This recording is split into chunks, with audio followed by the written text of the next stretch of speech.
तो दोस्तों finally superstar Pramod प्रेमी लेकर आ रहे हैं बहुत ही बवाल होली वीडियो सॉन्ग। जी हाँ दोस्तों, जिसका इस बोल है सलवार रेड भइल बा। दोस्तों सुपरस्टार प्रमोद प्रेमी लेकर आ रहे हैं सलवार रेड भइल बा सॉन्ग, जो कि बहुत ही ज़्यादा बवाल मचाने वाला है।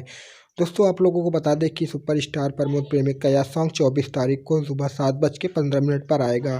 दोस्तों सुपरस्टार प्रमोद प्रेमी का यह दूसरा होली सॉन्ग है, जो कि डमरू फिल्म चैनल यू माध्यम से आएगा। तो दोस्तों सुपरस्टार प्रमोद प्रेमी के जितने भी फैन हैं उनके इस गाने को अपना बहुत सारा प्यार और आशीर्वाद दीजिएगा, क्योंकि दोस्तों सुपरस्टार प्रमोद प्रेमी के जितने भी ब्लॉकबस्टर सॉन्ग आते हैं वो मार्केट में काफ़ी धूम मचाते हैं। और दोस्तों इस सॉन्ग का बोल भी है सलवार रेड भइल बा या होली का बहुत ही ज़्यादा बवाल मचाने वाला है। दोस्तों ऐसे ही न्यूज़ जानने के लिए हमारे चैनल को सब्सक्राइब करें, क्योंकि हम अपने चैनल पर ऐसी न्यूज़ सबसे पहले आपको देते हैं। मिलते हैं नेक्स्ट वीडियो में। जय हिंद, जय भारत, जय भोजपुरी जहान।